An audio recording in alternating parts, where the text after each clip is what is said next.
연말정산하면 우리가 카드로 제일 많이 받는데 솔직히 우리 현금보다는 카드나 체크카드를 많이 쓰잖아요. 근데 제가 여기서 말하는 카드는 이제 신용카드인데, 자, 이 카드를 어떻게 써야 연말정산을 최대한 받을 수 있을까? 이 전략이 필요하죠. 그래서 제가 지금까지 하면서 이런 문의들이 있었는데 댓글로만 알려드리다가 요것과 관련해서 금융 꿀팁이라고 해서 금융감독원 홈페이지에서 금융 꿀팁이라고 올려놓은 내용이 있어가지고 정리를 해서 한번 가지고 와봤어요. 여러분들이 아는 내용이 있을 수도 있고 또 좀 이거 몰랐는데 라고 생각하시는 그런 자료들도 있을 거예요. 그래서 한번 보시고 이제 스스로 한번 점검해보는 시간을 가져보면 좋을 것 같아요. 자, 그래서 카드 혜택을 연말정산에서 카드 혜택을 최대로 받는 꿀팁이라고 한번 제목을 한번 정해봤습니다.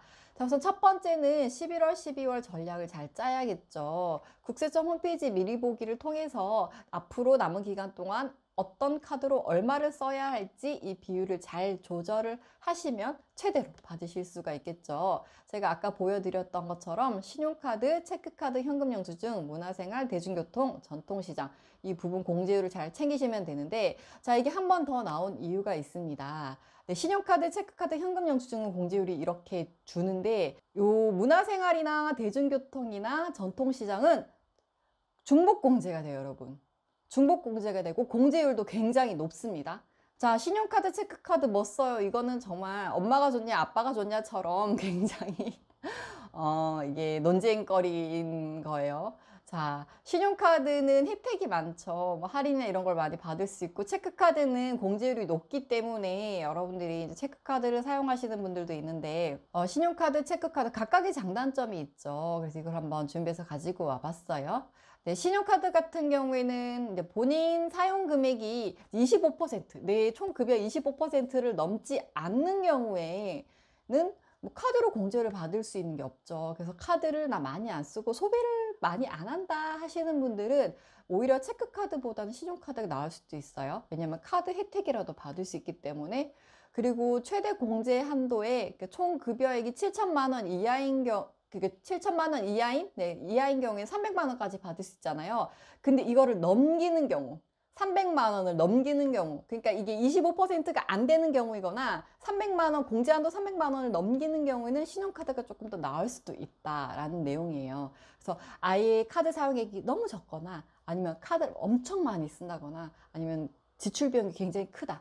이런 분들은 신용카드를 쓰시거나 아니면 이 카드 혜택을 추가적으로 더 노리시는 게 좀 도움이 되겠죠. 그리고 체크카드 같은 경우에는 신용카드는 아예 적거나 아예 많거나 라면 체크카드는 요 중간이겠죠.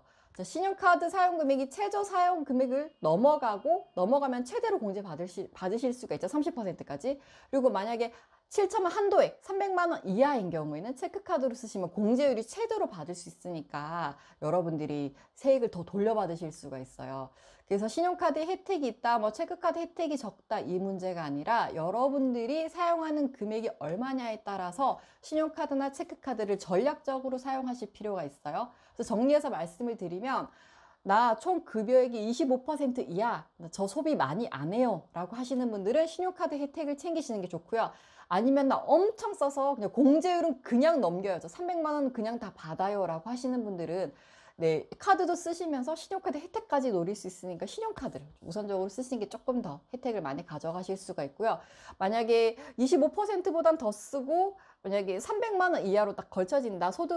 여러분들이 공제를 받을 수 있는 300만 원까지 딱 걸쳐진다 하시는 분들은 공제율이 2배나 높은 체크카드를 쓰시는 게 훨씬 더 도움이 되겠죠. 이 두 개를 최대한 좀 잘 계산해가지고 신용카드 혜택도 누리면서 체크카드 공제 혜택까지 받으려고 쓰시는 분들도 계세요. 그래서 이런 부분 여러분이 한번 체크를 해보시면 좋을 것 같고, 이렇게 추가 공제, 중복공제 활용하기 제가 앞에서 잠깐 말씀드렸었는데요. 자, 대중교통 요금 같은 경우에는 공제가 40%까지 가능하고요. 전통시장 이용액 40%, 그리고 도서공연비 30%. 근데 이건 조건이 있어요. 총급여가 7천만 원 이하인 경우에 가능하고, 그래서 이런 것들을 잘 등록하고 꼼꼼히 좀 잘 챙기시면 좋겠죠. 만약 현금으로 쓰시면 현금 영수증 등록을 하시면 다 등록이 됩니다.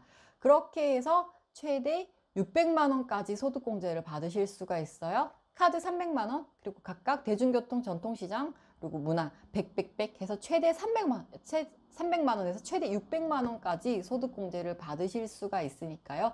이 부분도 잘 챙기시면 도움이 될 것 같아요. 중복공제 같은 경우에는 의료비, 내 카드로 써도 내 카드에 들어가고 또 의료비 또 공제되고요. 그리고 취약 전 아동 학원비, 내 교육비 이것도 중복공제 가능해요. 자, 그리고 교복 구입하는 것 이것도 카드로 써도 카드에 포함되고 또 교육비 세액공제도 가능을 해요. 그래서 여러분들이 추가로 공제 받을 수 있는 거 그리고 중복으로 공제 받을 수 있는 거 이 두 가지 잘 체크해서 최대한 받으시길 바랍니다. 그리고 소득공제 불가 항목이 있어요. 아까 차를 사신 분 계시죠? 자, 신차 구입 네, 소득공제 안 돼요. 이건 따로 세금의 분류가 달라서 신차 구입 안 되고요. 자, 중고차인 경우 10%까지 가능합니다. 네, 중고차인 경우 10%까지 가능하고요. 그리고 자동차 리스 비용, 자동차 리스료 안 돼요. 자, 그리고 공과금 안 되고요. 아파트 관리비 안 되고 통신비 세금 안 됩니다. 카드로 구워도 이거는 그냥 항목에서 빠져요. 자, 그리고 여러분들이 받으신 현금 서비스 그리고 해외 직구나 해외에서 결제하는 금액들이 있죠. 뭐 아마존 직구라든지 이렇게 해외에서 결제되는 것들은 소득공제가 안 돼요. 세금을 그 나라에 내는 거기 때문에 이것도 안 됩니다. 그래서 소득공제 안 된 항목들도 여러분들이 잘 알고 계셔야 돼요. 특히 차량 구입, 자동차 구입 비용 같은 경우에는 나 이제 뭐 차 2천만 원, 1,500만 원 썼다. 아, 나 원래 정말 많이 썼다. 그냥 한 방에 연말정산 금액 정산해서나 그냥 끝냈다라고 생각을 하실 수도 있는데 네, 안 돼요. 네, 신차 구입은 안 되기 때문에 이 부분 잘 체크를 하셔야 돼요. 자, 그래서 신용카드 소득공제 대상은 요것들은 제외가 된다는 거, 여러분들이 불가 항목은 제외가 된다는 거 잘 참고를 하시면 될 것 같아요. 자, 그리고 카드를 쓸 때 우리가 특히 기혼자분들, 부부인 경우에 이걸 어떻게 써야 되나, 뭐 맞벌이인 경우엔 나도 쓰고 배우자도 쓰는데 그냥 각자 쓰면 안 돼요? 뭐 적절히 쓰는 것 같은데 라고 하실 수 있잖아요. 자, 신용카드 소득공제 사례가 있는데요. 자, 만약에 이제 A 부부와 B 부부가 있다라고 가정을 해볼게요. 자, 이 부부는 각자 4천만 원씩 연소득을 받고 있어요. 급여액이 총 4천만 원, 4천만 원이에요. 자, 두 부부가. 그래서 만약에 이제 각자 900만 원씩 신용카드를 쓰고 체크카드를 400 썼을 때는 소득공제액이 각각 90만 원씩이에요.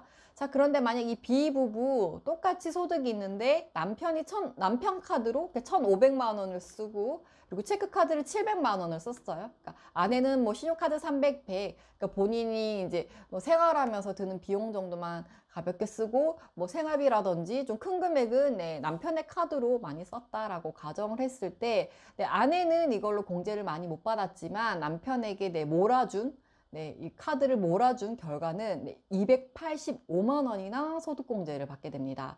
이 두 부부는 각자 쓰고 90만 원, 90만 원에서 180만 원을 받았는데 남편에게 몰아준 부부는 285만 원을 받았어요. 거의 100만 원 가량 차이가 나죠.